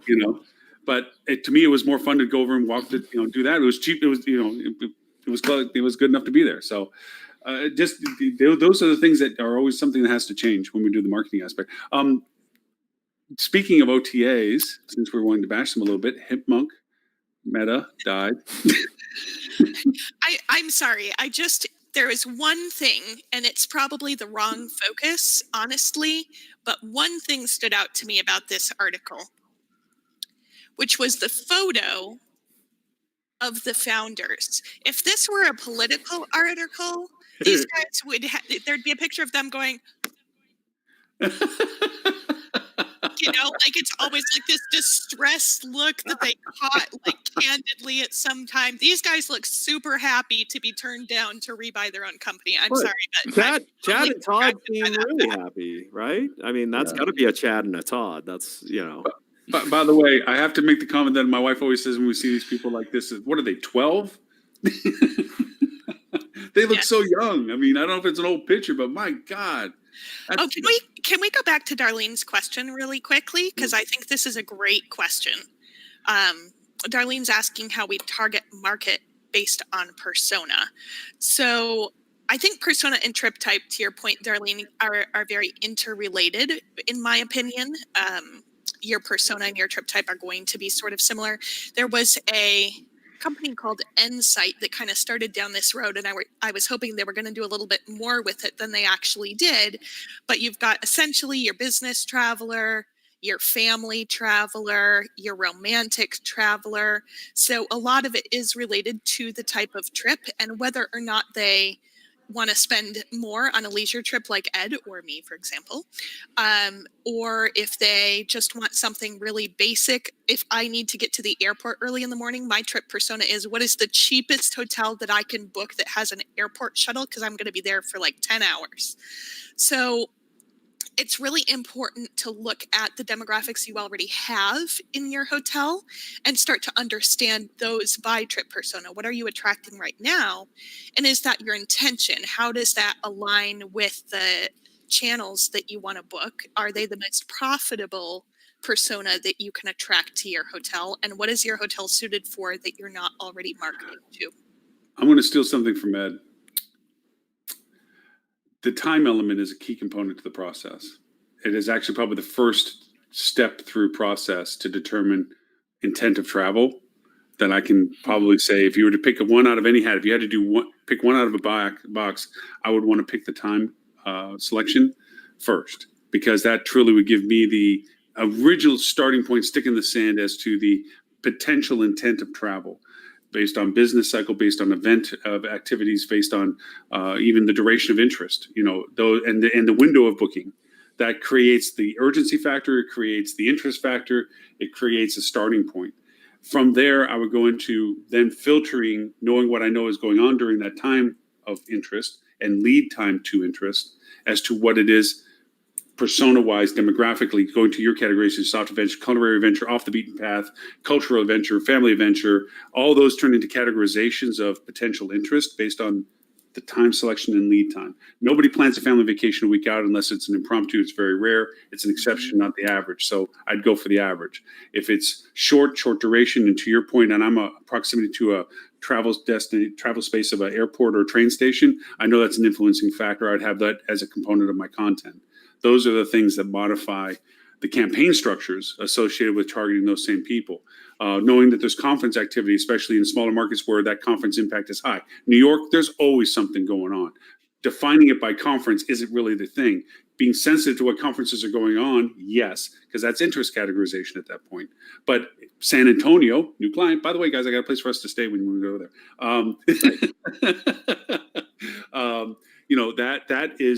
Those conferences have peaker impacts because they're not as consistent nor as dense. So if you're the row, you should have a steady burn marketing effort targeting anything that's going on at the Marriott Marquis. Yeah, hotels near Marriott Marquis. The Hilton as well. Not that they have the same banquet space. And if you know that there's a conference like this where you're likely to see a peak in overflow. They could have been $10 higher and still gotten my booking because they were too far below the Yeah, competition. they were $280 cheaper than the Marriott Marquis, and probably Right. a solid $100 cheaper than any other hotel in the area. Yeah, Yeah. there's a certain price They're, difference. they're too I'm far willing- away. I'm I willing agree. to walk 2 blocks in snow. There's a certain price difference, but they could have been $5 higher than a hotel 2 blocks away, and I Yep. still would have booked them because it's less walking in the snow. Part of the problem the Row has is that's actually an incredibly large hotel It is. without the facilities to have that many rooms. That's part of the thing that affects them. Including their But elevators. they're Yeah. getting more demand. Yeah. But Yeah, and the it's row complicated elevators are not too, enough right? to Because afford. they're a block from the marquee, but they might be 2 blocks from this other event and 3 blocks from this other event. So there's Right. different demand generators that Yeah. are going to Absolutely, that. absolutely true. We're kind of isolating the single Right. point. Yeah. there, And so- you know, the Marriott marquee, the conference has 350 attendees. The Adrian's has maybe 1,000. You know, so there might be a 5,000 person group that's attending something 3 blocks away. So you know, One thing I've never it's understood complicated. about the Javits Center or hotels for the Javits Center, just as a bit of a gripe, no hotels. I did it one time with our client that they ran a shuttle bus on their own to the Javits Center for the fashion thing they had going on. And we filled the hotel simply by making sure that we had a shuttle that started at the day and ended the day. We didn't do it back and forth all day. We just said, Yeah. at this time in the morning, we're driving to the Javits Center. Boom. Yeah. And then at this time of the day, we're driving back from the Javits Center. Because running those things in New York is no cheap event. Right. And we added that as a part of the room cost for it. And I mean, it's a small hotel. So don't Yeah, get me because wrong. you're saving them a taxi ride, you're saving them an Right. Uber ride. it's So convenience. yeah, It's- it's yeah. yeah. Yeah, but no, Um, not many other hotels do that. That And was the kind amount of yeah. breakage you probably had as well as people Yeah. who bought it intending to Had do never it. used it. and Yeah. never and they're used used it. Yeah. Yeah. But it's just one of those weird things because, you know, to your point, Yeah, Javits to- Center, there's not really a lot of close hotels to the Javits Center, but the Javits Center is Mm, constantly yes. being used. Yep. You know, For sure. Yeah. You know, To answer Darlene's question from our perspective, we tend to focus more on behavior than demographics. So like you, Lauren, we always start with the timing. Like what dates are they searching for? What is the length of stay? What is the booking window? So when are they searching for prior to that check-in day? You can infer a lot from that. And then who's traveling? Like how many guests are in that party? You can infer a lot from that. You can usually at least make some good assumptions as to whether that's a family vacation or whether that's a quick in and out business trip, something like that. So like we talked about demographics a lot and personas, they shift, right? So you can't assume that because I stayed with you for a family vacation last year that all I want to know about you is family vacation, because prior to that I may have come on a business trip. So we hyper focus on individual communication based on behavior, not based on demographics. That's how we do it. Absolutely. And I think that there's a lot of overlap between the two. It just came up too, even with market segments and channels. First of all, I think market segments need to be redefined because they're intended to be groups of similar behavior bookers. And, bar as a market segment doesn't tell me how the person behaves because they may be booking through all sorts of different channels. And then some are still just channels. You've got your Expedia person and people. But what I usually say in my same. It reminds me what I usually say in my presentations at Rockets. I said, unless you have a little small blue person showing up at your desk, there's no such thing as Smurf business. Right. So I think that you really have to think about what market do you want to go after? Who is your target market? To your point, don't target everyone. That's just inauthentic and it's just grasping at straws, right? So you should at least have one or two very clearly defined target markets. This is the perfect fit for my hotel. Now, how do those people behave and what's important to them? So if you're trying to target me on a leisure trip, I usually take one big vacation a year. And if I'm going somewhere just to relax, like a beach on Mexico or something, I guarantee I am a sucker for an upgrade to an ocean view or a personal in-room pool. Like there are things that I will be more drawn to, but I will probably only book them if you have a really good picture of them. Like a really good picture. And that kind of brings me to one of my soapbox points, which is people are severely underinvested in their photography. I also am 100%. unlikely to book any hotel that does not have a bathroom photo, because the bathroom photo actually tells me a lot about how they take care of their hotel and how much they care about renovations. So should that include this? We have a debate in here. Melissa, our director of analytics, hates it when you can see a toilet in the bathroom photo. I don't Do mind you if have a it's strong sort of in the opinion of corner. that? I would Yeah. not like have a full on like here is our toilet photo. Yeah. If, Like, if not you're an working isolated with an focal point. angle, if you're Yeah. working with an angle where the toilet kind of comes into the side, I mean, Yeah, some agree bathrooms there's are a just not toilet in big the enough. bathroom, Yeah. so So you know. Well, remember it's that is the single most expensive reno portion of a room there is. Is the toilet? Well, yes. I don't even it's gold bathroom. plated. The Now- bathroom is Oh, the I was single gonna Martin say, these the days are toilet, gold- like, gold wow. plated If it's an auto toilet with a bidet and a this and that, then Yeah. it might I not look at those hurt to like have a jetted picture tubs, of it. though. Yeah. Yeah. Don't put those Well. in your rooms. They're Yeah, just but you the know what, jetted Ed, tubs. to They're something never you went gonna back used to earlier. correctly. Ed, something you went back to earlier. If you're with the family, you want a tub because you have the kids. But I do not want a jetted tub. I will not put anything alive in a jetted tub. Not a jetted tub. I'm talking about a tub. When you're traveling with the kids, you probably are interested in having a tub in the room compared to if you're traveling for business. Well, it's actually, not- I'll make it even more option. difficult. I used to. My kids are now old enough that Oh, it doesn't matter okay. anymore. Yeah, So it's I an- think yeah, if they're, and if they're it's below an age 5, group. you're probably right. If they're above 5, I do not want to tub. If they're Just watch out. above 5, now what I care about is a semi-private area to put them in that has bunk beds. If you have Mhm. that, I'm all in. Ellen, I will yeah. look over. Hey, speaking so of beaches in Mexico, that's why Valen's not here with us. She's going to be doing her vacation down in Mexico, which I guess is a legitimate reason not to be on the show today. She's down in Mexico on By vacation. the way, the other thing is if you're looking to differentiate yourself in the market, I know this is going to sound crazy. Have and market a comfortable bed.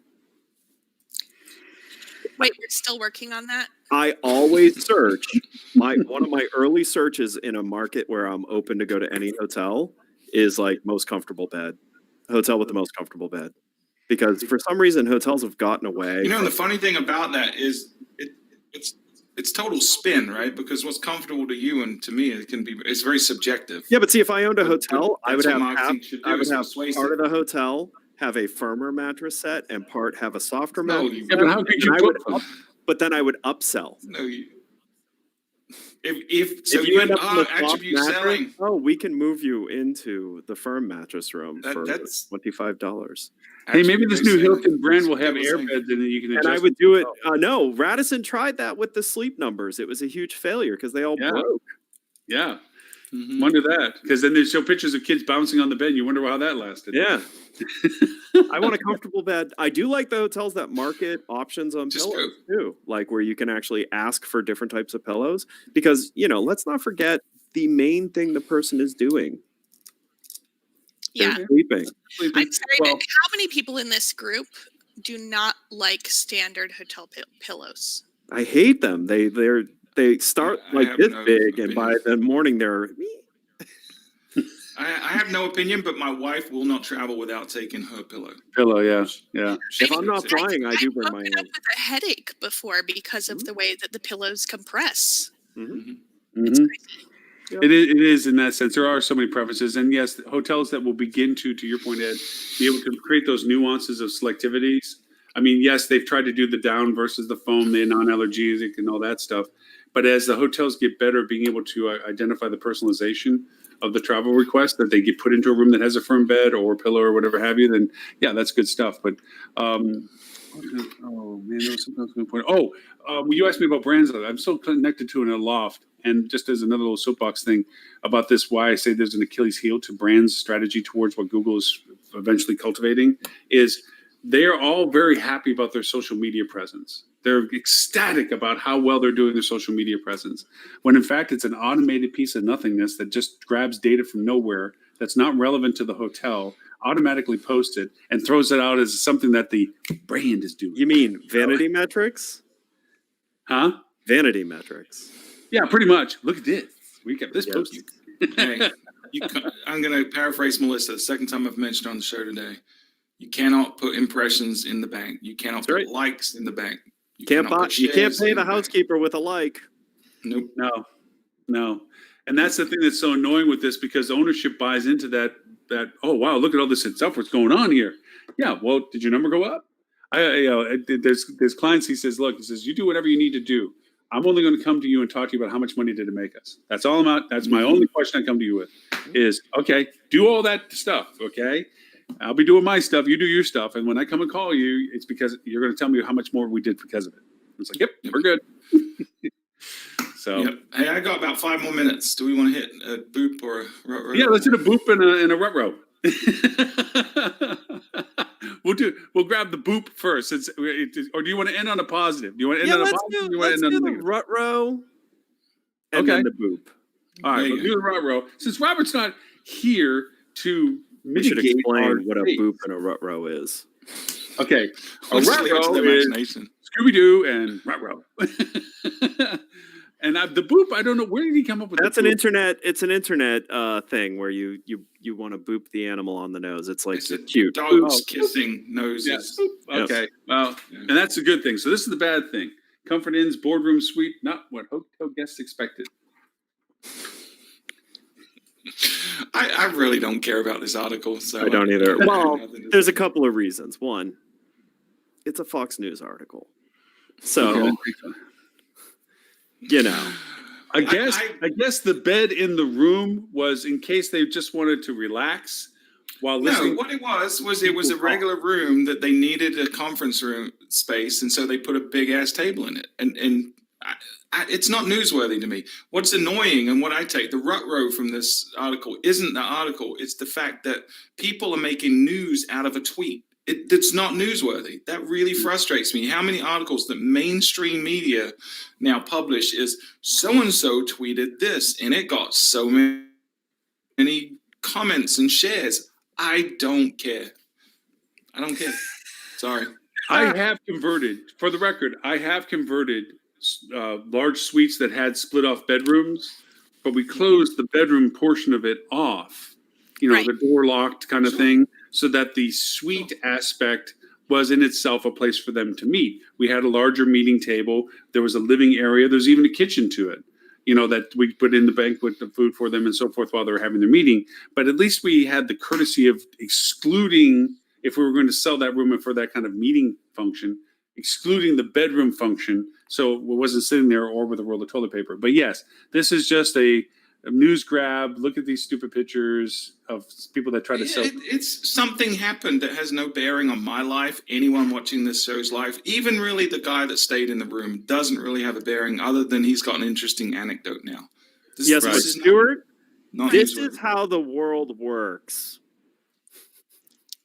When you That's the have rut row. when That's you the rut have row right yes, there. exactly. That should be the rut row. Is this how the world works? Where you have Yes. top politicians tweeting each other in trade war and talking to their Twitter audiences.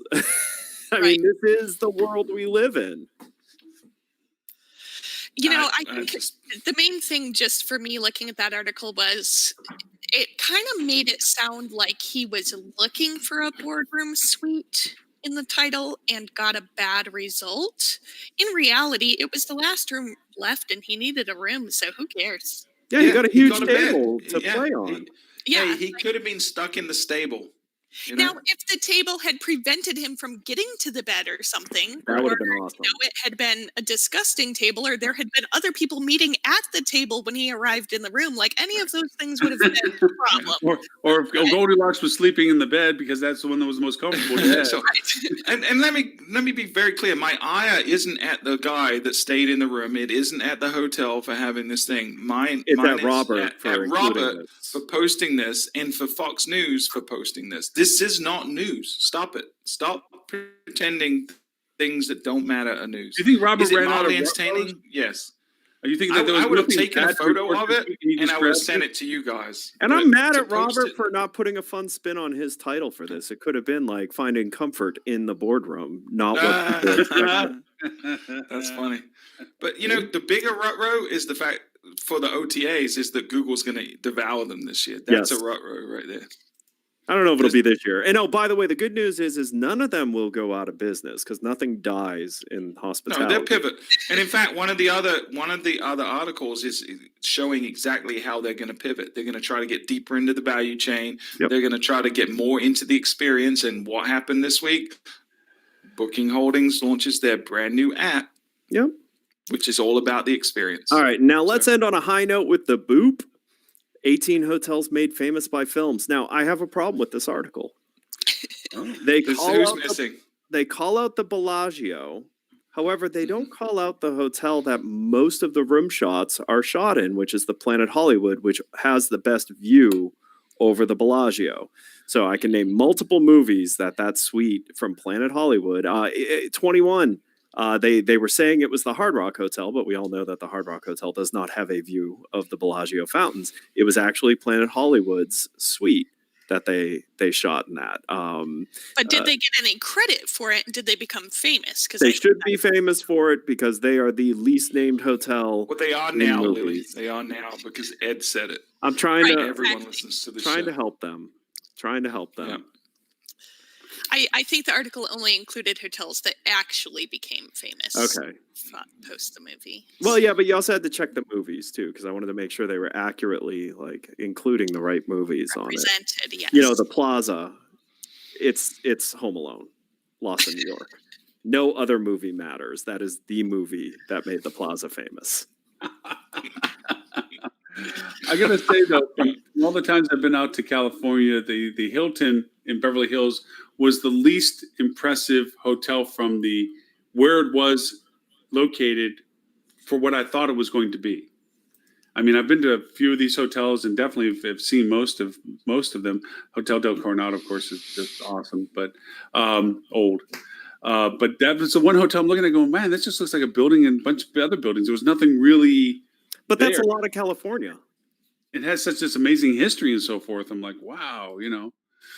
But yeah, Fontainebleau. Now, Fontainebleau, I also think has lost what it was before because with all the renos it's done and so forth, it's just lost its place in the market down there as much as it was before. It used to be pretty amazing. The Copacabana room was amazing. All right. Can you guys hear me? Mhm. Yes. My entire computer has frozen, so I'm going to guess at some point I'm about to get kicked off. No, you're just frozen, but I can hear you. Oh, my Yeah, entire we- computer is frozen, not just Oh, live webinar. So I'm wow. gonna say goodbye. Hopefully, I'm not doing a weird face because that would be unfortunate. no, It's you your just look normal like you're face. mildly It's very distracted. weird. Face. All right, Yeah. good. All We right, will well, play anyway, so it's okay. I hope you all Don't have press the a. red button. I Don't press the red can't. button. Oh wait. Nope, I'm still frozen. Frozen. So Well, I hope you all Ed, have a great weekend thank you, Ed. and have a if they good want to know more time about at you, HSMAI in New York City. We'll do nothing but talk about you, Ed. I mean, that's really why we all live. I mean, and why that's- we want to get Exactly. together. That's what I always imagine is what happens. So Yeah, I'm sure you do. the story that plays in his head. yeah. Ed, If you want to find where to go and what flip to and all that. yeah, if you want to find out more about Flip2, you can go Oh, just at the right Nice time. timing. At That's funny. flip.to. What, there you go. That's hilarious. That could be a better time if you tried to time it. No. Wow, yeah. Mr. Stewart, sir, if they want to know more about you and the award-winning, famous. Hey, we're going to collect our Gold Adrian Award for the Fuel Hotel Marketing Podcast next week. So, That's right. yeah, you can find us at fueltravel.com, or the podcast is anywhere you listen to podcasts. Just search for hotel marketing and we'll be number one on your list. We had a really cool episode last week. If you haven't checked it out yet, we talked about the terrible situation in the world of booking engines and how much garbage there is, how many of them suck. And, you know, we encourage everyone in the hospitality business that is independent and can control their booking engine to evaluate their booking engine from a lot of different perspectives this year. 2020 is the year that you should no longer accept something that sucks and you should upgrade, not necessarily to the fuel booking engine, although that would be awesome, but to someone's booking engine that doesn't suck. That would be my New Year's wish for you. So go listen to that. That was episode 131. And we'll be publishing a new 2-part super secret episode next week. So Super secret check it out. episode. Wow. yeah. And, It's only super secret because I forgot what it's about, but it is going to be a Oh, 2-part. okay, well. So, and while we also, because you're more intimately familiar with the agenda for next week, Any highlights to the Mhm. HSMAI conference that you think that people should be? No, I mean, I think the keynote's, there's a lot of good speakers, and it's really the toughest part for me is there's 3 tracks now or 3 breakouts at a time in trying to figure out where I'm going to go. I really have to sit down probably on the flight and figure that out. But I would say do your research before you go. You don't want to get there and then be struggling to figure it out. And embrace it. The biggest thing I think, in addition to the content that I get out of this conference, is it really is a good opportunity to share thoughts and ideas with like-minded people. There's a lot of really collaborative folks there that are looking to help each other out. So, if you're going there and you don't know anyone, there's a bunch of people that are on the HSMAI Advisory Council, Marketing Advisory Board, and they're going to be around. They're going to be wearing little ribbons that say they're a member of that. So just grab any one of us. I'll be floating around. Fuel has a tabletop there, so I'll probably be around that and around Lauren. I'm sure you're doing some interviews, so I'll be around there. At the registration, there'll be folks from the advisory board as well. So if you're lonely, if you're traveling on your own and you want just a friendly face or someone to talk to, just come and say, hey, there's someone wearing one of those ribbons, and they'll help you out. They'll sit with you at lunch, sit with you at breakfast, and share ideas, because that's what it's all about. It is truly all about it. And I offer tickets the are same still services. available. If you haven't made plans to travel yet, it is not too late. People No. literally will register the day before the event. So go to hsmai.org and you can still register. And don't tell anyone, but you can get $50 off if you use promo code FUEL2020 as well. So There you go. And for those people, especially in what we call the train market, which is the DC, Baltimore, Philly, Boston, all that's an easy jump to make. yeah, it's a great one-day event. It starts 8 a.m. and it finishes like 5:30. And it's so you can really very make a day trip. Yeah, if it's you a want. very full day. Very, Yeah. as you said, there's 3 tracks, which I empathize with which one to go to. And I've been soliciting people that aren't able to make it, saying, "Hey, is there certain things on the agenda that you want that I can go attend and get some notes for you that I can share with you?" And I got a grocery list, and I don't know how I'm going to do it because some of these are conflicts to each other. And the nice part is that Julie will let me record some sessions as long as they're not shared outside of those who attended. It's their content and so forth. But I can certainly take better notes if I can record it and go back to it and look at it again. So I'll be doing that. Oh, so they are recording some of the sessions this year? That's as awesome. far as I understand, they're recording some of the keynotes for certain. I believe they're being recorded. I don't know what they have yet to ever do something with them, and I always told them they should. But the friendly face invitation goes to me as well. I'm all over the place. I'm doing the live coverage of the conference, and so you'll see a table out front of the conference center or conference room that will have the banner behind me on it. I'll be there intermittently as I try to get people off stage to come out and debrief live some of the stuff that they discussed and so forth. And then like I said, you'll see Stuart there, Lily. You know that I'm going to try to drag you out there. So we'll be around. So if you just need to know somebody, and I'll introduce you to anybody I know. I'll talk to the janitor if I can. So Lauren is the Kevin Bacon. I don't share my opinion much, so yeah, we've noticed. Yeah.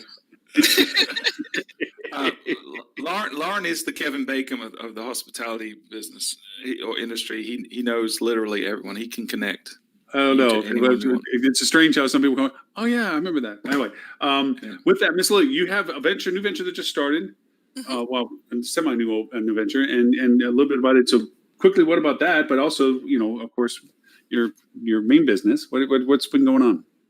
Yeah, absolutely. So basically, we have spun off a division of TCRM where we do task force in revenue management for hotels. And we've separated out the consulting side of our services. So anything related to technology services, system audits, strategic assessments, and our focus on sales, marketing, and revenue convergence. And those now all live under the brand of ThinkUp Enterprises, where we're delivering more on the thought leadership side for the industry as well.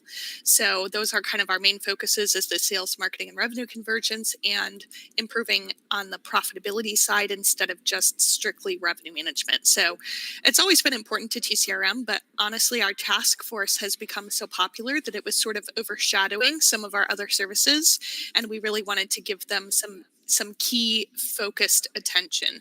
So all performed by the same team that you've come to know and love at TCRM. But we are putting a little bit more focus on the consulting side of things because we really feel like that's how we can help lead the industry into the future. And what started our show today is applicable to what you just said. A lot of people, I mean, as a matter of fact, one of the training modules that I'm creating for HSMI APAC is literally because of some of our conversations and my frustrations, starting with getting your house in order. It literally is the first module of what I'm doing is for training. How do you identify, classify, self-audit in a way, what you're doing as to who has access to what platforms you even have before we even start talking about what to do with them. Just cleaning up what it is that you have or don't have. So, and they can Very good advice. So all links to that. Next week, the show obviously will have a little bit more discussions as to what we got out of the conference from midweek. Can't emphasize enough how valuable it is to make it to the conference if you can. And of course, if you can make it to the Adrians to see, hopefully, Mr. Stewart accepting, to thank his mom and country and family from New Guinea. You fit it in. I thought we were going to get through a whole episode without that joke. So for this show and all previous 231 shows, you can go to hospitalitydigitalmarketing.com/live. There you'll see the links to this year's current shows and a link to the archives back for 19, 18, 17, 16, 15, and 14.